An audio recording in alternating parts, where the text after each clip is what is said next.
hoy. Y para este momento tenemos una invitada muy especial, que es la doctora Paulina Rivero Weber. La doctora Paulina Rivero Weber es licenciada, maestra y doctora en filosofía por la Facultad de Filosofía y Letras de la UNAM. Es profesora titular B de tiempo completo, adscrita al Colegio de Filosofía de la Facultad de Filosofía y Letras de la UNAM y miembro del Sistema Nacional de Investigadores en el nivel 2. Sus líneas de investigación se centran en temas de ética y bioética, en particular los pensamientos de los griegos antiguos, así como Spinoza, Nietzsche, Heidegger y el pensamiento taoísta y budista antiguo. Como consecuencia de lo anterior, se ha interesado en la hermenéutica filosófica, principalmente aplicada a las mencionadas áreas, así como a la filosofía de la cultura y la filosofía de la religión.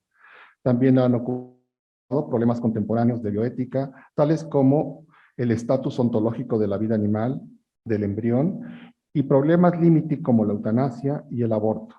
Actualmente es coordinadora del Programa Universitario de Bioética. Le damos la bienvenida, doctora, y esperamos con ansia escuchar sus palabras. Muchas gracias. Muchas gracias al doctor Rafael Hernández por la invitación. ¿Se escucha bien? Sí, ¿verdad? Bueno, la conferencia que vamos a presentar se titula Política Universitaria para el Uso de Animales de Laboratorio e Implementación de Alternativas.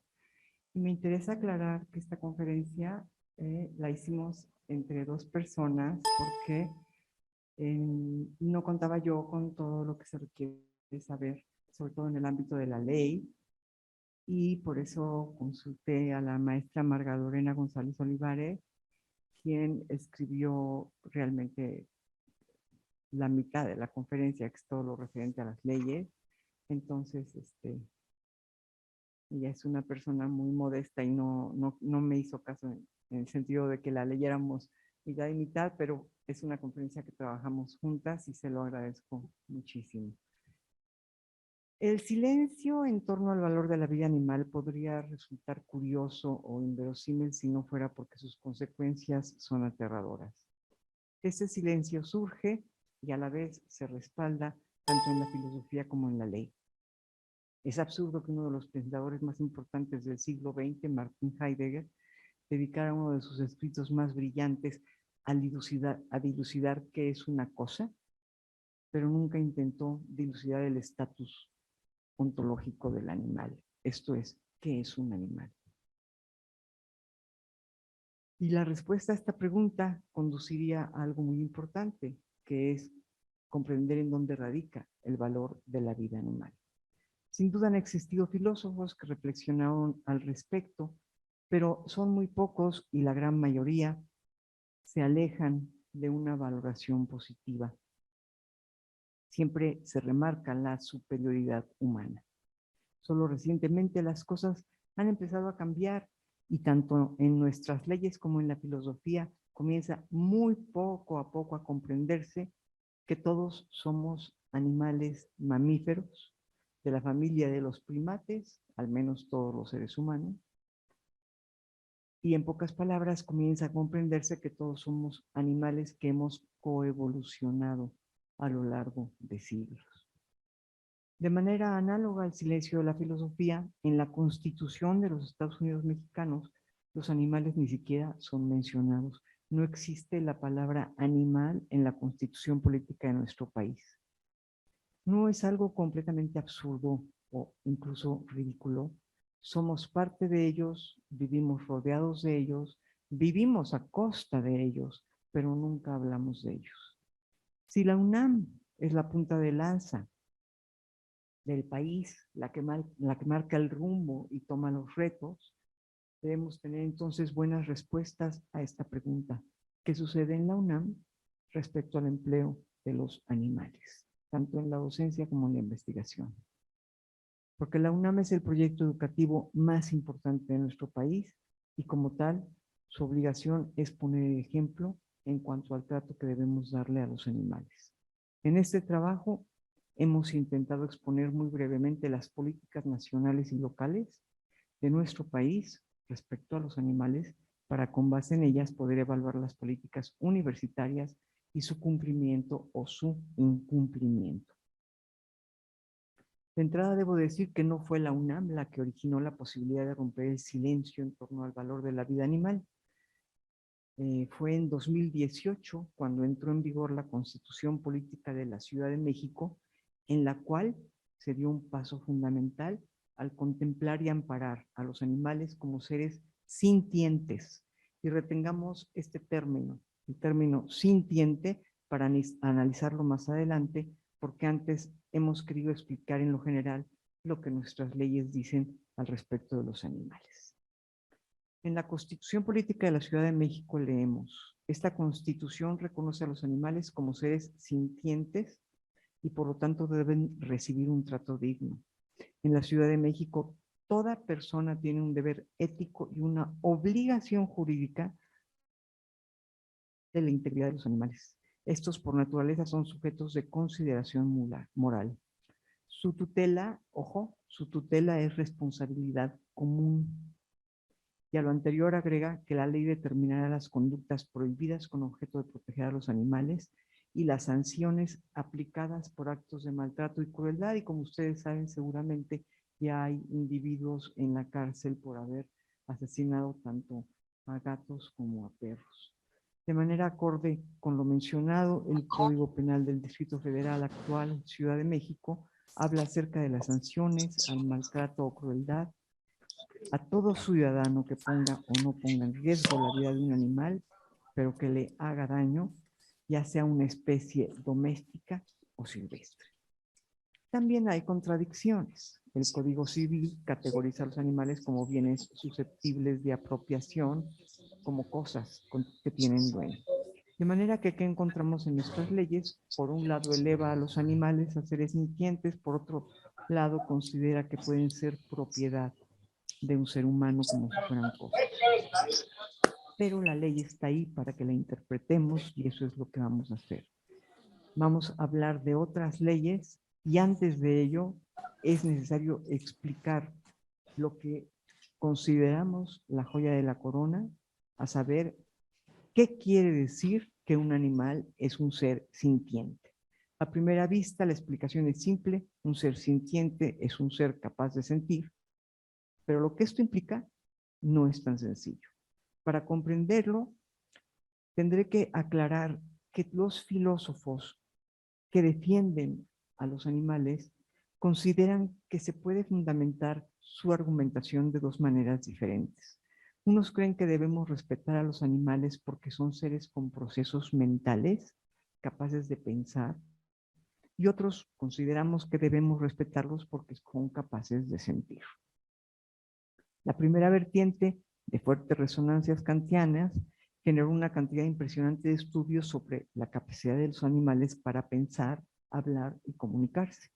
Como lo ha dicho Virginia Morel, la pregunta ahora no es si piensan los animales, sino cómo piensan y qué piensan.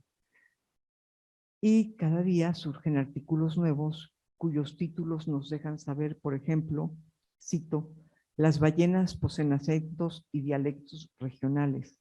Los peces usan herramientas. Las abejas hacen planes. Las ovejas no olvidan un rostro. El perro llega a poseer un vocabulario de 1022 palabras. El cerdo posee una inteligencia superior a la del perro. Todas estas frases son títulos de artículos científicos publicados en revistas serias que nos dejan ver que los animales poseen cualidades suficientes para crear lenguajes, hasta dialectos regionales, para emplear herramientas, realizar planes a futuro, recordar rostros, comprender el lenguaje humano. De hecho, ellos comprenden más el lenguaje humano de lo que nosotros los comprendemos. Todo esto está muy bien. Ahora sabemos que los animales piensan, pero valorarlos por esta cualidad implica valorarlos en la medida en que se parecen a nosotros, a los seres racionales. Es una variante más del antropocentrismo. El antropocentrismo consiste en ubicar en el centro de la valoración, tanto ética como ontológica, al ser humano. El antropocentrismo considera que el ser humano es mejor que todos los demás seres y por lo mismo su vida tiene un valor superior al de los restos de los animales. En ese sentido, todos somos antropocéntricos porque vivimos en una sociedad que asume que el ser humano es superior. Pero hoy en día eso es precisamente lo que cuestiona la bioética. ¿Somos superiores respecto a qué? ¿Somos superiores para qué? No somos mejores para conservar un planeta sano.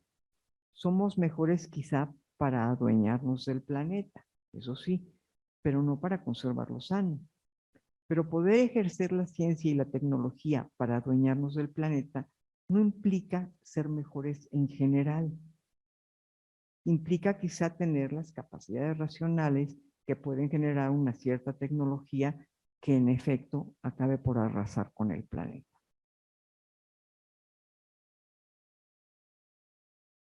De modo que valorar a los demás animales por su capacidad para pensar es tanto como decirle, te valoro porque te pareces a mí. Esto nos lleva a terminar siendo ciegos ante la diversidad biológica. Urge valorar no lo que se parece a nosotros, sino la diversidad, la diferencia. Por otro lado, fincar la valoración animal en la capacidad para pensar tiene un problema mayor. Para muchos, el que los animales tengan dialectos regionales, se comuniquen y comprendan incluso el lenguaje humano, no implica que piensen. Y si valoramos la vida en la medida en que es una vida racional, todas esas personas que no aceptan el valor de los animales, ni aceptan que razonen o piensen, se creerán que está justificado su uso de ellos como si tuvieran permiso para emplearlos como deseen hacerlo, porque de cualquier manera son seres que no se dan cuenta de lo que les pasa, ya que sus capacidades no les dan para eso. Solo el ser humano es consciente y hasta autoconsciente de sí. Con estas ideas solo les falta decir que el animal es como una máquina, aunque lamentablemente esto ya fue dicho por René Descartes. En todo esto lo que olvidamos es que nosotros mismos nos damos cuenta de lo que nos ocurre no por pensarlo, sino por sentirlo. Y si no, yo les invito a que pongan la mano sobre una vela encendida y me dicen si lo que sienten se debe a que están pensando o a que están sintiendo. Es el mundo sensible y no el mundo inteligible el que nos hace seres sintientes y seres sensibles. Por todo anterior, valorar la vida por la capacidad para pensar es un criterio muy cuestionable y muy débil. Es cuestionable porque implica valorarlos a los animales por lo mucho o poco que se parecen a nosotros, y es débil porque cualquiera que no acepte como válidas las evidentes muestras sobre la capacidad de los animales para pensar, tiraría por la borda la idea de las consideraciones morales y la posibilidad de otorgarles los derechos elementales a los animales. La sintiencia es, en cambio, una cualidad notablemente más fuerte y originaria, una cualidad primaria que poseemos los seres humanos no por ser seres humanos, sino por ser animales. Sentimos como siente cualquier otro mamífero, sentimos de manera radicalmente cercana a como sienten el resto de los animales, aún de los animales no mamíferos. La cualidad de sentir no es propia del ser humano, es una cualidad presente, en palabras de Darwin, en todo ser sintiente, incluido el ser humano, insisto, no por ser humano, sino por ser un animal más entre los muchos otros con los que la vida coevoluciona. Por eso es tan importante que la Constitución de la Ciudad de México haya reconocido a los animales como seres sintientes, porque marca el camino a seguir, el camino hacia el cual deben ir nuestras consideraciones filosóficas. Poco importa que los animales piensen o no, lo que importa es la capacidad para sentir. Y en esto, sentir no quiere decir solamente sentir placer o dolor, aunque ya con eso debería de bastar. Pero sabemos desde hace mucho que los animales son capaces de sentir emociones mucho más complejas, como miedo, angustia, alegría, frustración, entre muchas otras emociones. La bibliografía al respecto se difunde ahora ampliamente a través de las redes sociales, que muestran incluso los experimentos en vivo, en los cuales no queda duda alguna sobre. Entre estos experimentos, sabemos que en el siglo pasado se mostró a través de procedimientos que implicaban la colocación de electrodos en el cerebro del toro, la capacidad que tiene este animal para sentir emociones complejas. angustia, ansiedad, soledad, miedo, alegría. Estos ensayos tuvieron que cesar porque se consideraron poco éticos. No deja de ser sospechoso que a través de una larga agonía se consideren carentes de ética pruebas que demostraban la profunda sensibilidad que tiene este animal. Pero quizá lo más extraño de todo sea que requiramos experimentos para saber que los animales pueden sentir emociones, porque para cualquier persona sensible debería de bastar con verlos para saber que en efecto los animales sienten celos, sienten ansiedad, culpa, alegría, en fin, toda una gama de emociones muy complejas. Lo que ha sucedido es que nos hemos vuelto increíblemente insensibles y carentes de empatía respecto al dolor ajeno. Igual que vemos refugiados sufriendo frío y hambre y continuamos con nuestras vidas, vemos animales no humanos sufriendo todo tipo de tortura y no nos inmutamos. Y por esa insensibilidad causamos malestar e incluso matamos animales con tal de aprender, como si la vida misma valiera menos que el aprendizaje humano. Es completamente absurdo, es antropocentrista y es especista. Y con esto nos detenemos un instante para explicar qué es el especismo. Así como el racismo es la creencia en que existe una raza superior, así como el sexismo es la creencia en que existe un sexo superior, el especismo es la creencia en que existe una especie superior. No la hay. Todas las especies somos simplemente diferentes. No hay especies superiores ni inferiores.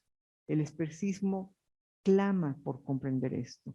Fue el psicólogo y filósofo británico Richard Riedler quien creó este neologismo para designar, cito, la creencia según la cual el ser humano es superior al resto de los animales y por ello puede usarlos en beneficio propio. Es con base en todo lo anterior que al interior de la universidad es ineludible ya la responsabilidad de entregar cuentas claras en materia de bioterios. A todas, a todos deben preocuparnos de manera especial los animales que aún hoy en día lamentablemente se encuentran en estos lugares. Un bioterio es definido como un laboratorio de experimentación animal para la investigación científica. Existen universidades que los han abolido por dos razones. Una de corte ético y otra más bien de corte pragmático. Éticamente, no hace falta decir que tener un ser sensible encerrado para experimentar con él no es lo mejor que podemos hacer. De hecho, es de las más crueles invenciones del ser humano. Y a nivel pragmático, los biotieros ya no hacen falta, y esto por muchas razones. Una de ellas se refiere al estudio de la conducta animal, la cual en un bioterio ha quedado atrás en la etología moderna. Desde los estudios de Konrad Lorenz, padre de la etología, sabemos que la conducta animal no puede estudiarse en un laboratorio porque ahí su conducta está ya completamente modificada. Otra razón es que los bioterios para experimentación y docencia son cada vez más innecesarios. Y doy un ejemplo. Antes la Facultad de Medicina, esta Facultad de Medicina, practicaba suturas en conejos. Hoy lo hace en piel sintética con muchos mejores resultados. A otros niveles, la combinación del plástico con las maravillosas tecnologías actuales nos otorga un universo para practicar todo tipo de emergencias y tratamientos en el ser humano. ¿Y qué decir de la tecnología virtual? Bueno, pues resulta que el aprendizaje es aún mejor cuando se cuentan con los medios virtuales que cuando el estudiante emplea a un animal. Por eso, y más que nunca, urge la aplicación de la regla básica para los bioterios, conocida como la regla de las 3 R's. El reemplazo, sería la primera R, el reemplazo. Siempre que sea posible, se deben usar alternativas en la enseñanza y en la investigación. La reducción, cuando el reemplazo no es posible, se debe obtener información a través del empleo del menor número posible de animales. Y refinamiento, cuando las otras dos opciones no son viables, debe llevarse al mínimo el sufrimiento de los animales utilizando estrategias que permitan prevenir, reducir y aliviar el dolor y el sufrimiento así como la angustia o el estrés animal. No en balde, el científico y filósofo de la ciencia, Jesús Mosterín, consideró que si se aplicaran estas 3 R's en todas las universidades, los experimentos quedarían reducidos al 4%. Esto es, 96% de los experimentos que se hacen en las universidades no hacen falta, porque podrían realizarse sin la necesidad de maltratar animales o porque podrían simplemente no realizarse. Muchos centros de enseñanza, y entre ellos la universidad, la UNAM, practican experimentos que ya han sido comprobados en otras universidades solamente para reportar haberlos llevado a cabo. Esto es un insulto a la inteligencia y no hace falta. Ya los bioterios pertenecen al pasado. Hoy las diversas tecnologías pueden sustituir, de acuerdo a Mosterín, hasta el 96%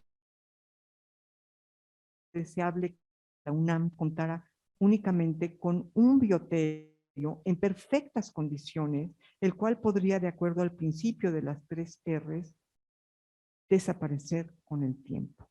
Pero no nos adelantemos y analicemos la situación legal actual de la universidad al respecto. Primeramente, la Ley de Protección a los Animales de la Ciudad de México menciona aspectos que incumben a los laboratorios: evitar el maltrato, la crueldad, el sufrimiento, evitar la deformación de las características físicas. Esto lo han llegado a hacer hasta estudiantes de filosofía para crear arte. No es posible que cada quien haga lo que se le da la gana con los animales. Nuestras leyes tienen que comenzar a funcionar. Evitar, pues, la deformación de sus características físicas. Asegurar sus 5 libertades, a saber, libres de hambre, sed y desnutrición, libres de miedo y angustia, libres de incomodidades físicas térmicas, de dolor, lesiones o enfermedades, y libres para expresar las pautas propias de su comportamiento. Concretamente, esta ley establece, cito, los experimentos que se lleven a cabo con animales se realizarán apegados a las normas oficiales mexicanas, plenamente justificados ante los comités institucionales de bioética, los cuales, entre otras cosas, tomarán en cuenta que la persona que dirige el experimento cuente con los conocimientos y la acreditación necesaria, y dichos experimentos se realicen solo cuando los resultados experimentales deseados no puedan obtenerse por otros procedimientos o alternativas, como esquemas, dibujos, películas, fotografías, enseñanza virtual, materiales biológicos o cualquier otro procedimiento análogo, y que se realicen en animales creados para tal fin y no en animales apresados ni comprados para este fin. Todo esto no está sucediendo en nuestra universidad. Como puede verse, esta ley insiste en la obligación de recurrir a alternativas que permiten la sustitución de los animales en la enseñanza y la investigación, como mencionamos al hablar de las 3 R's. Si bien esta ley atañe a la Ciudad de México, a nivel la República entera cuenta con la Ley Federal de Sanidad Animal. Y con esto llegamos a lo fundamental. Esta indica que las instituciones de educación superior, institutos de investigaciones y demás establecimientos en donde se estudie o se realicen experimentos con animales, instalarse y funcionar conforme a las disposiciones que la Secretaría de Agricultura y Desarrollo Rural, SADER, establezca a través del Servicio Nacional de Sanidad, Inocuidad y Calidad Agroalimentaria. E instituye que este tipo de establecimientos deben contar con un médico veterinario responsable que esté autorizado, así como con la autorización ante la Secretaría de Agricultura, que es quien establece los requisitos para dar aviso del funcionamiento posterior a su autorización. Entonces, tener un bioterio es algo muy serio y es algo que debería estar muy bien reglamentado. Por si esto fuera poco, existe la norma oficial mexicana 062 SO 1999 de obligatoriedad para todo el territorio nacional. Se titula precisamente especificaciones técnicas para cuidado y uso de los animales de laboratorio. Y es de observancia obligatoria, insisto, en todo el territorio nacional. Esta ley es aplicable a bioterios y establecimientos que cuentan con animales y contiene las disposiciones generales para la integración, funcionamiento y funciones de los comités internos para el cuidado y uso de los animales de laboratorio, conocidos como CICUALES, así como la regulación de los bioterios. Entre otras cosas, esta ley señala: toda persona física o moral que aloje, produzca, utilice, distribuya animales de laboratorios con fines de investigación científica, desarrollo tecnológico e innovación, pruebas de laboratorio y enseñanza, debe dar inicio de funcionamiento a la Secretaría a través de la CONASAG, Comisión Nacional de Sanidad Agropecuaria, dentro de los primeros 15 días naturales siguientes a la apertura de bioterio. Al indagar sobre la situación actual de la UNAM, encontramos algo interesante.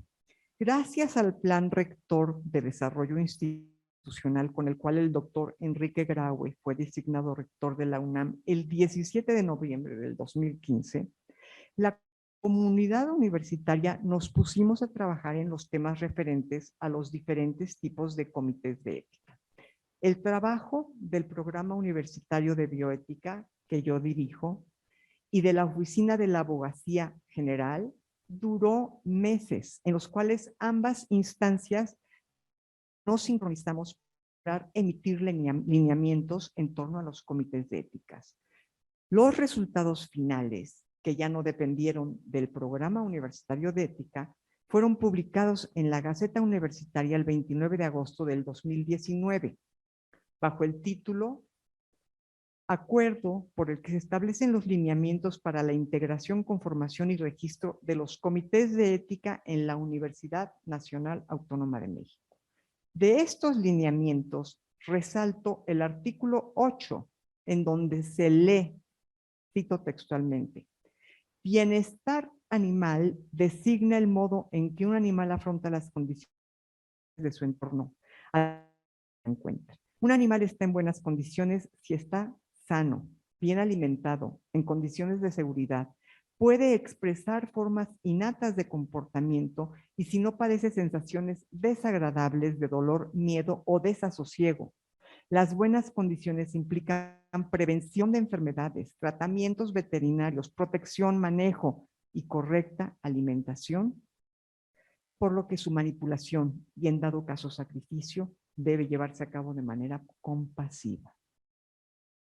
Pero lo más fundamental es que estos mismos lineamientos, en sus consideraciones previas, cito, considera que de conformidad con el Código Sanitario para los Animales Terrestres de la Organización Mundial de Sanidad Animal, se establece que la evaluación ética en las investigaciones y prácticas educativas en las que se utilicen animales debe incluir un análisis del equilibrio entre los daños potenciales para los animales y los posibles beneficios de su empleo en la enseñanza y la investigación. Para la producción, cuidado y uso de los animales de laboratorio, dicen los lineamientos de nuestra universidad, ¿sí? Cuidado, uso de los animales de laboratorio, debe tomarse en cuenta la Ley Federal de Sanidad Animal y la norma oficial mexicana NOM 062 SO 1999. Esto es, los lineamientos emitidos en nuestra universidad son exigentes. Se están apegando a la norma más exigente, que es esta norma 062. Veamos, pues, a qué se compromete la UNAM al declarar regirse por la Ley Federal de Sanidad Animal y la norma oficial mexicana NOM 062 y por el Código Sanitario de Animales Terrestres de la Organización Mundial de Sanidad Mental.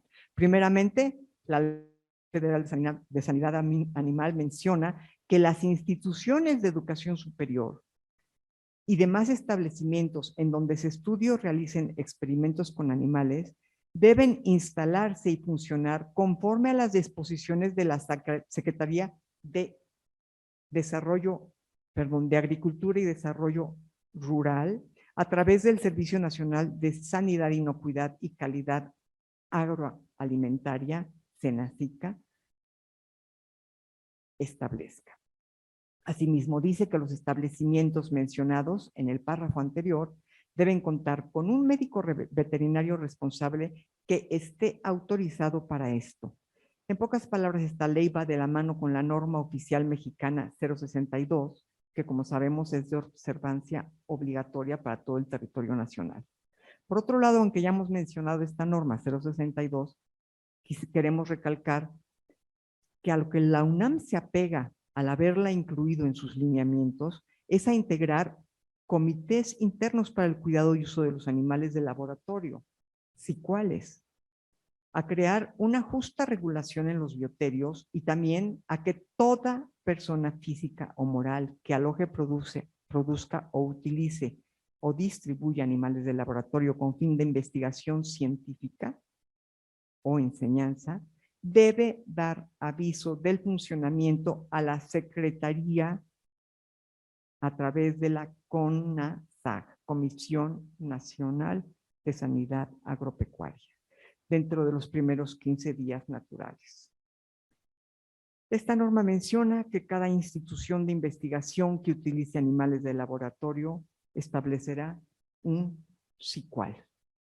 Finalmente, y esta es la última norma a la que se apegan los lineamientos de nuestra propia universidad, el Código Sanitario para los Animales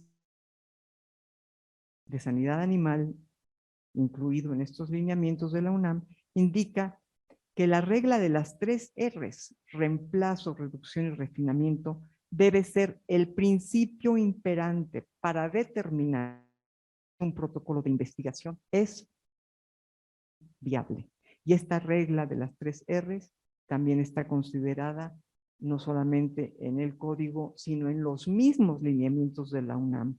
De modo que el reemplazo de los bioterios por métodos alternativos de enseñanza e investigación es el futuro, si queremos estar en el marco de la ley, tanto universitaria como nacional. Mientras ese futuro llega, al menos en la Ciudad de México, la tutela de todo animal, ojo, es responsabilidad común. Es obligación de todas y todos los universitarios pugnar por mejorar la situación de los bioterios en la UNAM. ¿A dónde acudir en la UNAM para conocer el estado de estos bioterios?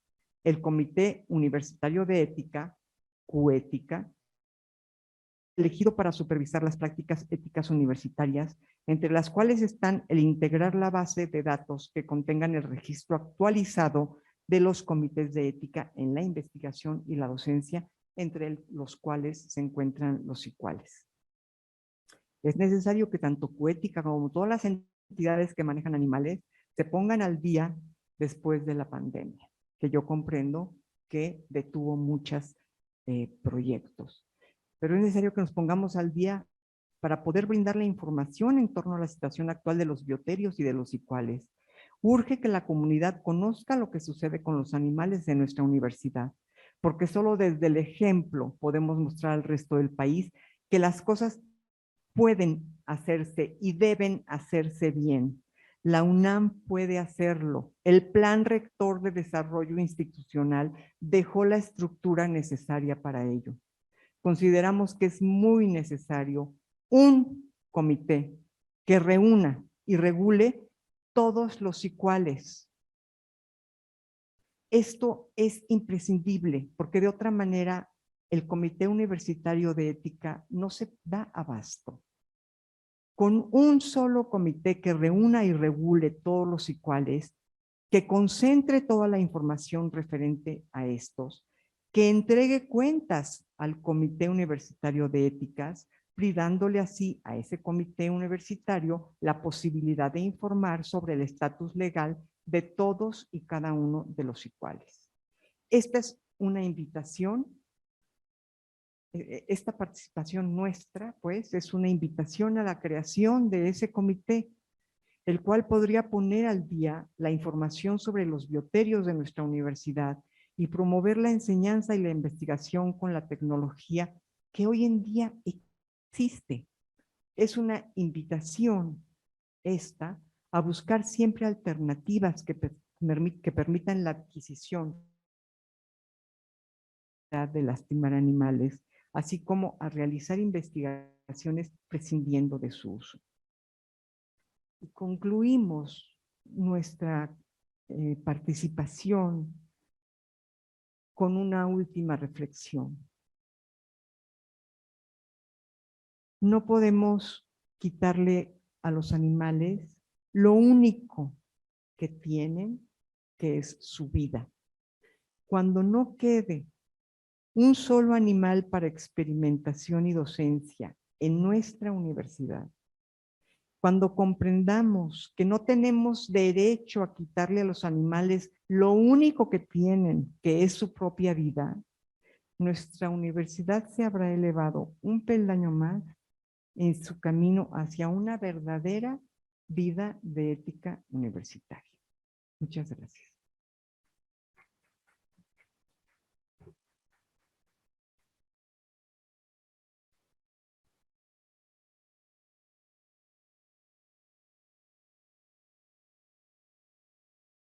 Por su participación, doctora. ¿Sí hay alguna pregunta, algún comentario que quisieran hacer a la doctora? Sí, por favor.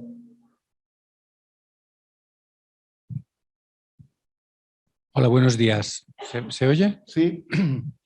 Bueno, más que una pregunta, era un tema, un punto como para discutir un poco qué es lo bonito, creo, de los cursos y los congresos. Creo que todos los que estamos aquí estaremos de acuerdo en el avance y en el que estemos todos a favor del desarrollo de los métodos alternativos, de sustituir animales, etcétera, etcétera.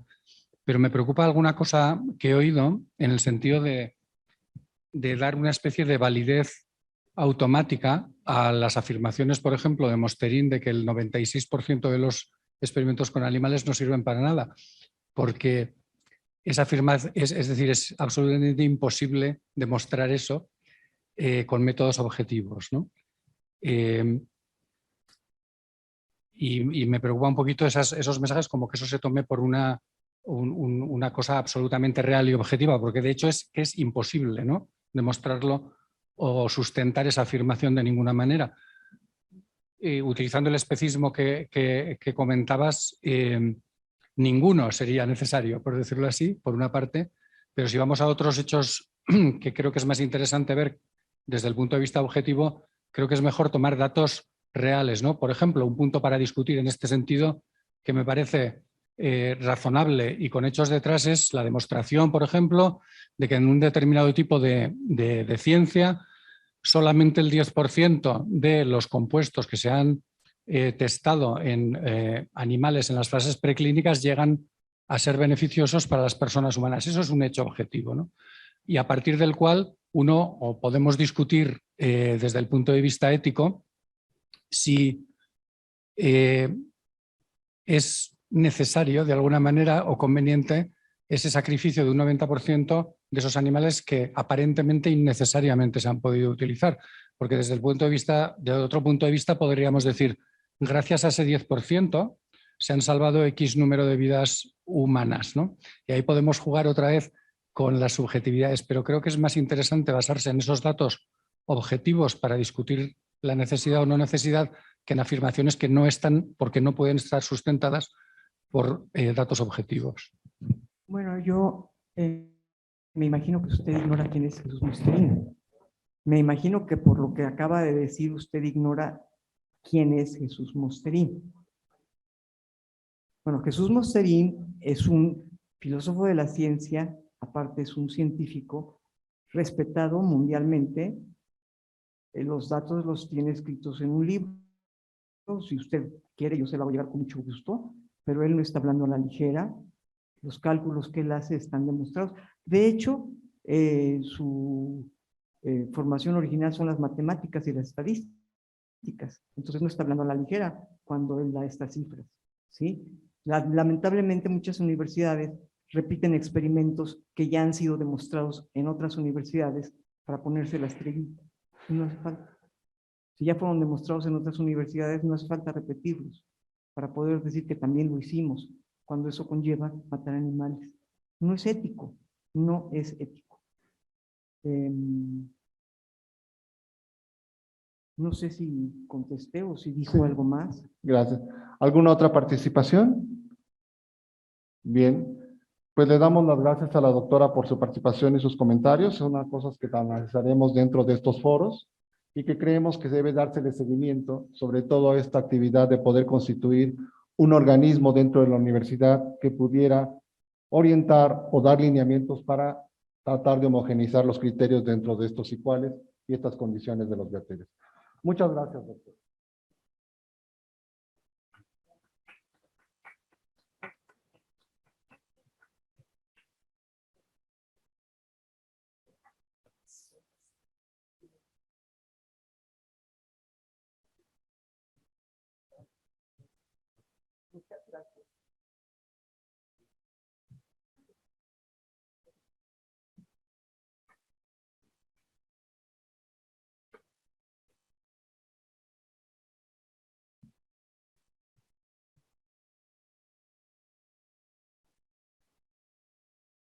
Bien, vamos a continuar con la presentación antes de la inauguración y le voy a pedir al doctor Octavio Pérez Grave que se presente con nosotros para poder avanzar en esto.